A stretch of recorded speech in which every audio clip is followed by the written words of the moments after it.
اب دوسری آیت میں دیکھیے وہ چیزیں جو کہ پیٹھ پیچھے کی جاتی ہیں، تین چیزیں. یا ایھا الذین آمنوا اجتنبوا کثیرا من الظن، اے ایمان والو زیادہ ظن سے بچو. اور مراد یہاں پر کیا ہے؟ زیادہ سوء ظن سے بچو. حسن ظن کے بارے میں تو حضور کی حدیث ہے کہ حسن ظن جو ہے وہ تو عبادت میں سے ہے. حسن الظن من حسن العبادہ، یہ حضرت ابو ہریرہ سے روایت ہے، اور یہ مسند احمد ابن حنبل میں بھی ہے اور سنن ابی داؤد میں بھی ہے، ان کے حوالے سے مشکات میں بھی ہے. اس اعتبار سے حسن ظن تو مسلمان کا وصف ہے، سب سے حسن ظن رکھو، الا یہ کہ کوئی شخص ثابت کر دے کہ میں حسن ظن کے قابل نہیں ہوں، پھر آئندہ کے لیے محتاط رہیے آپ.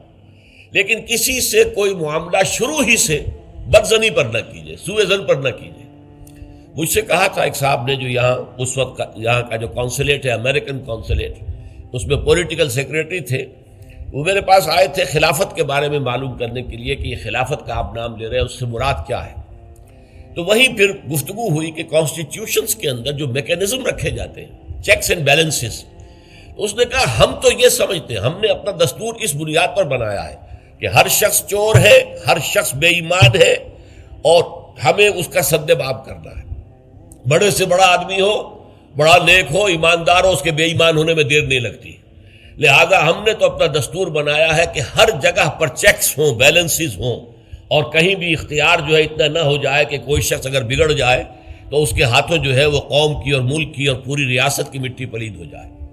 یہ اسلامی اصول نہیں ہے. اسلامی اصول یہ ہے ابتداءً آپ کا معاملہ کسی سے بھی ہو حسن ظن کی بنیاد پر ہوگا، لیکن یہ کہ اگر اس نے آپ کے حسن ظن کو زخم پہنچائی، ٹھیس پہنچائی، ثابت کر دیا کہ میں حسن ظن کے قابل نہیں ہوں، تو اب آپ سوء ظن معاملہ کر سکتے ہیں. الحزم فی سوء الظن، یہ کہاوت ہے. احتیاط اسی میں ہے کہ سوء ظن سے کام لیا جائے، اس لیے کہ آدمی بچنا چاہتا ہے، لیکن جیسا کہ میں نے عرض کیا ابتدا کرنا سوء ظن سے یہ اسلام میں پسندیدہ نہیں ہے. لیکن یہاں دیکھیے فرمایا اجتنبوا کثیرا من الظن، زیادہ ظن سے بچو، ورنہ اس لیے کہ ظاہر بات ہے کہ ظن سے بالکل چھٹکارا تو ممکن نہیں ہے. پچھلی نشست میں ایک صاحب نے سوال کیا تھا کہ شک میں اور ظن میں کیا فرق ہے. شک یہی ہے کہ ایک انسان کے بارے میں انسان سوچے کہ کہیں یہ کام نہ کر بیٹھے، میں اعتماد تو کر رہا ہوں، کہیں یہ میرے اس اعتماد کو ٹھیس نہ پہنچائے. اور سوء ظن جو ہے وہ یہ ہے کہ انسان جو ہے بغیر کسی اسباب کے، بغیر کسی عوامل کے، کوئی سرکمسٹانشل ایویڈنس نہیں ہے اور خواہ کسی کے بارے میں برا ظن قائم کر کے بیٹھ جائے. وہ گویا کہ فیصلہ ہوتا ہے، سوء ظن جو ہے وہ فیصلہ ہو جاتا ہے کہ مجھے اس شخص کے ساتھ معاملہ سوء ظن کے ساتھ کرنا ہے. یہ نہیں، البتہ شک کا پیدا ہو جانا یہ کوئی بری بات نہیں ہے، انسان ذرا سا احتیاط کا پہلو مربوط رکھ لے. تو فرمایا یا ایھا الذین آمنوا اجتنبوا کثیرا من الظن ان بعض الظن اثم، یقیناً بہت سے ظن گناہ کے درجے میں آ جاتے ہیں. آپ نے ایک شخص کے بارے میں رائے قائم کر لی، یہ برا آدمی ہے، یہ غلط آدمی ہے، یہ تو میرے درپے ہے، میرا دشمن ہی ہے، میری جڑ کاٹتا ہی رہتا ہے، حالانکہ ایسا نہیں ہے. نتیجہ کیا ہوگا؟ آپ کا طرز عمل اپنے سوء ظن کی بنیاد پر ہو جائے گا. ہر وقت جو ہے آپ کے طرز عمل سے ظاہر ہوگا وہ سارا آپ کے اندر جو بھرا ہوا مواد ہے، اور اس سے ہو سکتا ہے دوسرے شخص کی خامخواہ دل شکنی ہو، اس کے احساسات مجروح ہوں، اور تمہارے حصے میں اللہ کی طرف سے، اللہ کی جانب سے اعمال نامے میں گناہ کا اندراج ہو جائے. ایک شخص کے خلاف خواہ اس نے سوء ظن کیا جبکہ اس کے لیے کوئی آثار نہیں تھے، اس کے لیے کوئی بنیاد نہیں تھی. تو ان بعض الظن اثم، بعض ظن جو ہے وہ تو گناہ کے درجے کو پہنچ جاتے ہیں. نمبر 2 بات جس سے روکا گیا اس آیت میں، ولا تجسسوا، تجسس نہ کرو. اب تجسس کیا ہے؟ چھان بین کرنا، تفتیش کرنا. ظاہر بات ہے کہ بعض معاملات میں تو یہ ہماری ضرورت ہے. تجسس سے تو ظاہر بات ہے کہ کوئی چارہ کار ہی نہیں ہے. آخر مجرموں کی تفتیش ہوتی ہے تو تجسس اس میں ہوتا ہے.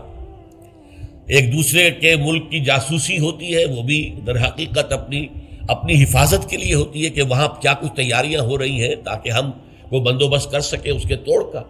تو تجسس ہر حال میں برا نہیں ہے. اسی طرح ایک بہت بڑا اخلاقی مسئلہ پیدا ہو گیا تھا جب جمع حدیث کا معاملہ شروع ہوا ہے. آپ کو معلوم ہے کہ حضور نے اپنے حیات طیبہ کے دوران تو احادیث کو لکھنے سے روک دیا تھا. آپ کا حکم تھا لا تکتبوا عنی الا القرآن، مجھ سے کوئی شے نہ لکھو سوائے قرآن کے، اس لیے کہ اندیشہ تھا کہ گڑبڑ نہ ہو جائے کہیں.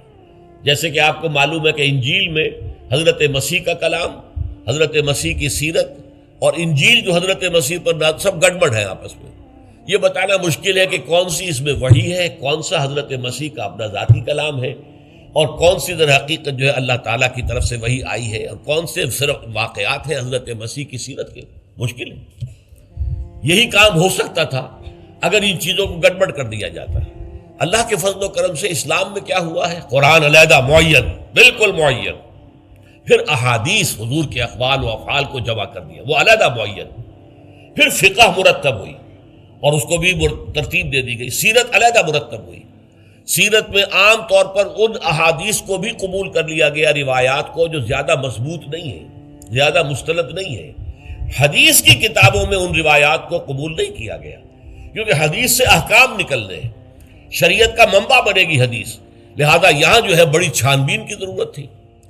تو جب محدثین نے یہ چھان بین شروع کی راویوں کے بارے میں، فلاں شخص نے فلاں سے روایت کی، اب وہ جاتے تھے اور پتہ کرتے تھے ماحول میں اس شخص کا کردار کیسا ہے، اپنے ماحول میں اسے کیسے پہچانا جاتا ہے، ایک نیک اور شریف اور سچے انسان کی حیثیت سے یا جھوٹے اور دغاباز انسان کی حیثیت سے. اس کے لیے تفتیش کرتے تھے، کیونکہ اگر اس کا کردار اچھا نہیں ہے، اگر اس کی شہرت اچھی نہیں ہے، تو پھر ہم اس سے حدیث نہیں سنیں گے. کیا پتہ اس نے اس حدیث میں ملاوٹ کر دی ہو، کیا پتہ اس نے خود اپنے جی سے گھڑ لی ہو. تو یہ احتیاط کی گئی. اس پر بعض لوگوں نے جو درویش قسم کے تھے، نیک لوگ تھے، انہوں نے کہا یہ تم قرآن کے خلاف کر رہے ہو، لا تجسسوا. قرآن تو کہتا ہے کہ تجسس مت کرو، لوگوں کے حالات کی تفتیش و چھان بین نہ کرو. تو جواب دیا گیا نہیں، یہاں یہ در حقیقت ایک دینی ضرورت کے طور پر ہے، اور جواب بھی اسی صورت سے دیا گیا. وہ جو آیت ہم پڑھ چکے ہیں، یا ایھا الذین آمنوا ان جاءکم فاسق بنبأ فتبینوا ان تصیبوا قوما بجہالۃ فتصبحوا علی ما فعلتم نادمین. یہ آپ کو معلوم ہے کہ یہ آیت نمبر 6 ہے اسی سورہ مبارکہ کی، ہم پڑھ چکے ہیں. اہل ایمان، تمہارے پاس اگر کوئی فاسق آدمی، غیر متقی آدمی کوئی خبر لے کر آئے تو تحقیق کرو، چھان بین کرو. ایسا نہ ہو کہ تم اس کی خبر، لائی ہوئی خبر پر اعتماد کر کے کوئی اقدام کر بیٹھو، کسی گروہ کے خلاف، کسی قبیلے کے خلاف جو ہے حملہ کر دو، اور پھر بعد میں تمہیں پچھتانا پڑے کہ خبر تو غلط تھی. تو اس دلیل سے پھر محدثین نے کہا یہ ہمارے لیے ایک دینی ضرورت کے طور پر کہ احادیث نبویہ سے شریعت کے احکام نکالے جائیں گے. تو ہم دیکھ لیں جو حدیث پیش کر رہا ہے اس کا کردار کیا ہے، اس کی سیرت بھی ہے کہ نہیں. اسی لیے ایک بہت بڑا علم انسانی تاریخ میں، یہ علم سوائے محمد صلی اللہ علیہ وسلم کی ذات مبارکہ کے اور کسی شخص کے بارے میں نہیں ہوا، جسے کہتے ہیں الرجال. یہ علم الرجال جو ہے کہ تمام جو صحابہ تابعین، ان کی شخصیتوں کا پورا تجزیہ یہ کر دیا گیا. یہ سارا کام اس لیے کیا گیا ہے تاکہ معلوم ہو عن فلاں عن فلاں عن فلاں عن فلاں. اس پوری چین کے اندر کہیں کوئی شخص ایسا تو نہیں ہے کہ جو قابل اعتماد نہ ہو، تو اس کی پھر وہ حدیث صحیح نہیں قرار پائے گی، وہ مستند نہیں قرار پائے گی. اسے کہیں ضعیف احادیث میں لے آئیں گے. ٹھیک ہے، یہ ضعیف ہے، اور ضعیف احادیث جو ہے وہ اخلاقیات کے بیان میں استعمال ہو سکتی ہیں، لیکن ان سے کوئی شرعی حکم نہیں نکالا جا سکتا. شرعی حکم کا استنباط جو ہے وہ صحیح اور پختہ اور مستند احادیث سے ہوگا. تو یہ ہے تجسس کے بارے میں. البتہ جس چیز سے روکا گیا ہے وہ کیا ہے؟ بعض لوگوں کے مزاج ہوتے پرورٹڈ. جیسے آپ کو معلوم ہے کہ مکھی جو ہے وہ گندگی کی تلاش میں رہتی ہے، گندگی پر بیٹھے گی. کچھ لوگوں کا مزاج ایسا ہو جاتا ہے کہ وہ اس تلاش میں رہتے ہیں، ٹو میں رہتے ہیں، کہیں کوئی بری بات انہیں ملے تاکہ لے اڑیں اسے، اس کا پرچار کر دیں، اسے عام کر دیں. کہیں سے کسی شخص کی کسی غلط حرکت کا علم ہو گیا اور اس کو لے کے اب عام کر رہے ہیں، پھیلا رہے ہیں لوگوں کے اندر. یہ جو ہے تجسس اس لیے کرنا کہ آپ کے ہاتھ میں کوئی سکینڈل بنانے کا کوئی مواد آ جائے، کوئی طریقہ ایسا ہو جائے. تو یہ جو مکھی کی ذہنیت اور مزاج رکھنے والے لوگ ہیں، یہ ان کو روکا جا رہا. تجسس نہ کرو، بلکہ کہا گیا ہے کہ اگر تمہارے کسی بھائی کا عیب تمہارے سامنے کھل جائے تو پردہ ڈالو. تم اگر دنیا میں اپنے کسی بھائی کے عیب کی پردہ پوشی کرو گے تو قیامت کے دن اللہ تعالیٰ تمہارے عیوب کی پردہ پوشی کرے گا. اور اگر تم دنیا میں اپنے بھائیوں کی پردہ دری کرو گے تو اللہ تعالیٰ تمہیں رسوا کرے گا تمام لوگوں کے سامنے قیامت کے دن. تو یہ تجسس جو ہے یہ برا ہے. بعض لوگوں کا مزاج ہوتا ہے، یہ دو بھائی جو ہیں ان میں کبھی جھگڑا نہیں ہوا، کیا بات ہے، اب وہ اندر جا کے ٹو لے رہے ہیں، کہیں سے کوئی مسئلہ نکال لیا، اس سے بھڑکایا تاکہ لڑیں آپس میں، اور پھر یہ کہ وہ بھس میں آگ لگا کے جمالو دور کھڑی تماشا دیکھ رہے ہیں کہ یہ لڑ رہے ہیں آپس میں۔ تو اس طرح کی پرورٹڈ جو ہیں بس شدہ شخصیتیں ہوتی ہیں بالفعل لوگوں کے اندر، اور یہ کن میں ہوتی ہیں؟ جن کے سامنے زندگی کا کوئی اعلیٰ نصب العین ہے ہی نہیں، کوئی اونچا آدرش ہے ہی نہیں، کوئی ہائی آئیڈیل ہے ہی نہیں۔ جن کے سامنے کوئی اونچا نصب العین ہے، وہ ہائی آئیڈیل ہے، وہ آدرش ہے بہت اونچا، وہ تو اس کام میں لگے رہتے ہیں، وہ ان چھوٹی چیزوں کی ان کو اس کی طرف متوجہ ہونے کا ان کے پاس وقت نہیں ہوتا۔ لیکن جن لوگوں کی زندگی کے اندر وہ اونچائی کی طرف تو کوئی رجحان ہے ہی نہیں، تو ظاہر بات ہے وہ تو پھر زمین ہی کے اندر دیکھیں گے، کیڑے مکوڑے انہیں نظر آئیں گے، یا گندگی جو ہے وہ اس کے بارے میں جو ہے اس کو لے اڑیں گے پھر بعد میں۔ اور تیسری چیز ہے وَلَا يَغْتَبْ بَعْضُكُمْ بَعْضًا، نہ ہی تم میں سے کوئی کسی دوسرے کی غیبت کرے۔ اب غیبت کیا ہے؟ کسی شخص کی غیر موجودگی میں اس کی کوئی برائی بیان کرنا، یہ غیبت ہے، یہ ہے اس کی ٹیکنیکل ڈیفینیشن۔ لیکن یہاں بھی جان لیجئے ہر غیبت غلط نہیں ہے۔ بس اوقات ایسا ہوتا ہے کہ آپ کا کوئی بھائی ہے، وہ کہیں رشتہ کرنا چاہ رہا ہے، اور وہاں کے بارے میں آپ کے پاس کوئی معلومات ہیں ایسی جو اس بیچارے کے علم میں نہیں ہے، اور آپ اسے بتاتے ہیں کہ بھائی وہاں یہ معاملہ ہے، ذرا سوچ لو۔ تو اس میں در حقیقت غیبت نہیں ہے، بلکہ یہ اپنے اس بھائی کو کسی برائی سے بچانے کی کوشش، اس میں اس کے ساتھ نصح اور خیر خواہی کا جذبہ ہے، نہ کہ ان کو بدنام کرنے کا جذبہ۔ اگر کوئی سبب ہے ہی نہیں اور آپ بیان کر رہے ہیں تو یہ غیبت ہے۔ لیکن اگر معاملہ اس طرح کا ہے تو ظاہر بات ہے اسی طریقے سے کوئی کسی قوم کے رہنما ہیں اور بڑی شخصیتیں ہیں، اب ان کے بارے میں یہ ہے کہ پبلک میں اگر آپ کو ان پر تنقید کرنی پڑے تو اس کے اندر بھی دیکھا جائے گا کہ وہاں اس کا ہونا ضروری نہیں ہے، وہ تنقید جو ہے آپ ملک اور قوم کی مصلحت میں کر رہے ہیں۔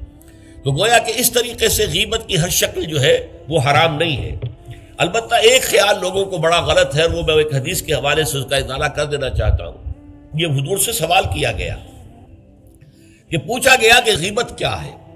یہ حدیث ہے، مسلم شریف میں بھی ہے، ابو داؤد میں بھی ہے، ترمذی میں ہے، نسائی میں ہے، یہ حضرت ابو ہریرہ رضی اللہ تعالی عنہ سے۔ اور امام مالک نے ایسی ایک حدیث جو ہے موطا میں مطلب بن عبداللہ سے جو ہے روایت کی ہے۔ حضور سے پوچھا گیا کہ غیبت کیا ہے، آپ نے فرمایا ذکرو کا اخاک بما یکرہ، تمہارا اپنے بھائی کا تذکرہ کرنا کسی ایسے اعتبار سے جو اسے ناپسند ہو۔ اگر اس کے سامنے کرو گے اسے ناپسند ہوگا، اس کے علم میں آئے گا کہ میرے بارے میں یہ بات کہی گئی ہے تو اسے ناپسند ہوگی۔ ایسی بات کا اس کی غیر موجودگی میں بیان کرنا۔ اب قیلا کہا گیا، سوال کیا گیا، افرأیتا کہ حضور آپ ذرا غور کیجئے، ان کان فی اخی ما اقول، اگر میرے بھائی میں وہ شے واقعتاً موجود ہے جو میں کہہ رہا ہوں تو کیا اس صورت میں بھی غیبت ہوگی؟ قال، فرمایا حضور نے، غور سے سنیے، ان کان فیہ ما تقول فقد اغتبت ہو، اگر تو اس میں وہ برائی ہے جو تم کہہ رہے تو تم نے غیبت کی، وَإِن لَمْ يَكُنْ فِيهِ، اور اگر نہیں ہے اس میں وہ شے اور تم پھر بھی کہہ رہے ہو ما تقول فقد بہتہ، تو تم نے اس پر بہتان لگایا ہے، یہ تو دوہرا جرم ہو گیا۔ اس میں کوئی خرابی نہیں ہے، برائی نہیں ہے اور آپ بیان کر رہے ہیں تو یہ تو بہتان ہے۔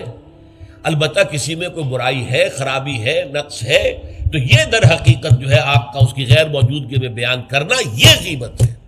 تو اس اعتبار سے غیبت کی جو برائی ہے اس کو اچھی طرح سمجھ لیجئے، اور یہ ہمارے معاشرے کے اندر بہت پھیلی ہوئی ہے یہ شے، بلکہ یہ کہا جاتا ہے اور صحیح کہا جاتا ہے کہ وہ کئی کورسز کا ڈنر ہونے کے بعد جو ہے پھر جب گفتگویں ہوتی ہیں تو معلوم ہوتا ہے کہ سب سے زیادہ لذیذ ڈش جو ہے وہ ایک دوسرے کی غیبت ہے۔ اور ہوتا کیا ہے، شادی کا کہیں پر مجمع لگا ہوا ہے اور جو ہے وہ ابھی بارات نہیں آئی ہے یا کوئی اور مسئلہ ہے، بیٹھے ہوئے ہیں، تو جب 3 آدمی بیٹھے ہوں گے تو کسی اور کی غیبت کریں گے، اور جب ان میں سے ایک اٹھ کے چلا جائے گا تو اب یہ دونوں اس کی غیبت کریں گے۔ یہ ہمارے معاشرے کا عام رخ ہے، یہ ہمارا جو ہے یہ گویا کہ سب سے زیادہ ڈیلیشس ڈش جو ہے وہ غیبت ہے۔ تو اس کے لیے شدت کے ساتھ روکا گیا، اور اس کے لیے جو پھر تمثیل دی گئی ہے، اَيُحِبُّ أَحَدُكُم مَّن يَأْكُلَ لَحْمَ أَخِيهِ مَيْتًا فَكَرِهْتُمُوهُ، کیا تم میں سے کوئی شخص اسے پسند کرے گا کہ وہ اپنے مردہ بھائی کا گوشت کھائے؟ تو اس پر تو تمہیں گھن آ گئی، تمہیں بہت برا لگا۔ کوئی شخص گوارا کرے گا کہ اپنے مردہ بھائی کا گوشت کھائے؟ لیکن سوچئے کہ ایسی تمثیل کیوں دی گئی؟ یہ اللہ کا کلام ہے بغیر کسی ربط کے، تمثیل اور تشبیہ جو ہوتی ہے کسی ربط کی بنیاد پر ہوتی ہے نا، ورنہ تشبیہ اور تمثیل کا فائدہ کیا ہوا؟ ربط کیا ہے؟ جیسے ایک مردہ اپنے دفاع پر کے قابل نہیں ہے، آپ ادھر سے بوٹی کاٹ لیجئے، ادھر سے بوٹی کاٹ لیجئے، پڑا مردہ ہے، آپ پوری اختیار کے ساتھ جہاں سے چاہیں اس کی بوٹی اڑا لیں۔ اگر وہ زندہ ہو تو وہ ہاتھ لگانے دے گا آپ کو جسم کے اپنے کسی حصے پر۔ بعین ہی یہ معاملہ ہے، آپ کا بھائی موجود نہیں ہے اور آپ اس کی عزت پر حملہ کر رہے ہیں، مانوی شخصیت پر حملہ ہے۔ اس جسم کی نسبت مانوی شخصیت زیادہ قیمتی ہے، زیادہ اہم ہے۔ آپ اس کی مانوی شخصیت پر، اس کی عزت پر حملہ کر رہے ہیں اور وہ قادر نہیں ہے دفاع کرنے پر۔ اگر وہ ہوتا اور بات کرتے، اور یہ چیز پسندیدہ ہے، اگر آپ پبلک کے اندر اس کے منہ پر کہیے بات تو معلوم ہوگا، بلکہ اس میں جو پسندیدہ ترین بات ہے وہ یہ ہے کہ کسی بھائی کا کوئی عیب ہے، علیحدگی میں جا کر بتاؤ، بھائی تمہارے اندر مجھے یہ نقص نظر آ رہا ہے، برا نہ ماننا، میں نے تمہاری اصلاح کے لیے کہا ہے، مجھے تم سے کوئی قد نہیں ہے، دشمنی نہیں ہے۔ یہ نہایت پسندیدہ بات ہے۔ اس کو کہا گیا المسلم و مرۃ المسلم، ایک مسلمان دوسرے مسلمان کے لیے آئینے کے مانند ہے۔ جیسے آپ آئینہ دیکھتے دیکھتے رہے، یہاں کوئی داغ لگا ہوا، دھبا لگا ہوا، آپ اسے دھو دیتے ہیں، ہٹا دیتے ہیں۔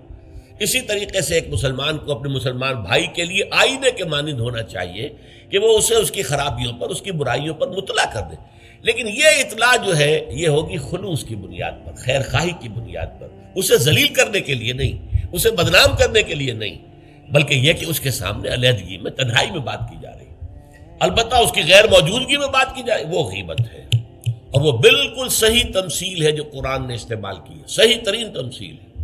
اَيُحِبُّ أَحَدُكُمْ أَن يَأْكُلَ لَحْمَ أَخِيهِ مَيْتًا فَكَرِهْتُمُوهُ، کیا تم میں سے کوئی شخص پسند کرے گا اپنے مردہ بھائی کا گوشت کھائے؟ بالکل اسی طریقے سے وہ تمہارا بھائی جو محفل میں نہیں ہے، وہ اپنی عزت کے دفاع پر قادر نہیں ہے۔ اگر وہ ہوتا تو کہتا بھائی آپ غلط کہہ رہے ہیں، آپ کو مغالطہ ہوا ہے، بات یوں نہیں تھی، یوں تھی، کوئی ایکسپلین کرتا، کوئی اپنا دفاع کرتا، کوئی اپنی شخصیت کا، اپنی عزت کا تحفظ کرتا، لیکن وہاں نہیں ہے وہ تو اپنے تحفظ پر قادر نہیں ہے۔ لہذا یہ غیبت در حقیقت مانوی سطح پر وہی شے ہے جو مادی سطح پر کسی مردہ بھائی کا گوشت کھانا ہے۔ فَكَرِهْتُمُوهُ، یہ تو تمہیں بہت برا لگا یہ بات۔ بلکہ اکثر لوگ کہیں گے کہ ایسی مثالیں جو ہیں، کیا ماذا اراد اللہ بہذا مسئلہ، ایسی تمثیل دینا، کہیں گدھے کی تمثیل دی گئی ہے قرآن مجید میں، وہ یہودی جن کے اوپر تورات کا تو بار تو لدا ہوا ہے، تورات پر عمل نہیں کرتے، تو ان کی مثال کیا ہے؟ کمثل الحمار یحمل اسفارا، وہ تو ایسے ہے جیسے کہ گدھا ہے، اس کی پیٹھ کے اوپر کتابوں کے انبار لگے ہوئے ہیں، گٹھری باندھ کر جو ہے مکالمات افلاطون لکھی ہوئی ہے، یا انسائکلوپیڈیا برٹانیکا کی گٹھری باندھ کے رکھ دی گئی ہے، اسے کیا فائدہ؟ اسی طرح سورہ اعراف میں کتے کی مثال دی گئی ہے، کہیں مچھر کی مثال دی گئی ہے، کہیں بکری کی مثال دی گئی ہے۔ تو مثالیں جو ہوتی ہیں وہ مانوی ربط کے اعتبار سے ہوتی ہیں، یہ نہیں دیکھا جاتا کس چیز کی مثال دی جا رہی ہے، جس چیز کے لیے مثال دی جا رہی ہے، مشبہ لہو اور مشبہ بہی، کس چیز کے ساتھ تشبیہ دی جا رہی ہے، کس لیے دی جا رہی ہے۔ اَيُحِبُّ أَحَدُكُمْ أَن يَأْكُلَ لَحْمَ أَخِيهِ مَيْتًا فَكَرِهْتُمُوهُ وَاتَّقُوا اللَّهَ، اللہ کا تقوی اختیار کرو، اس لیے کہ سارے احکام کی روح جو ہے وہ تقوی ہے۔ احکام دھرے رہ جائیں گے، رکھے رہ جائیں گے، کتابوں میں لکھے رہ جائیں گے، اگر اپنے اندر تقوی نہیں ہے، برائی سے بچنے کا ارادہ نہیں ہے، اللہ کے عذاب سے بچنے کا مستقل پختہ مصمم ارادہ نہیں ہے، تو کوئی فائدہ نہیں ان چیزوں کا، بھینس کے آگے بین بجانا ہو جائے گا۔ واتقوا اللہ ان اللہ تواب الرحیم، اللہ کا تقوی اختیار کرو، اور دیکھو اللہ بہت توبہ کا قبول کرنے والا ہے اور بہت رحم فرمانے والا ہے۔ تو دیکھو اگر تمہارے سے یہ خطائیں ہو رہی ہیں، تمہاری شخصیت کے اندر اگر یہ خرابیاں ہیں، تم ان برائیوں کے عادی ہو، تو ان سے اپنے آپ کو پاک کرو، صاف کرو، توبہ کرو، اور اس میں امید دلا دی کہ اللہ تعالیٰ بہت توبہ کو قبول فرمانے والا اور رحم فرمانے والا ہے۔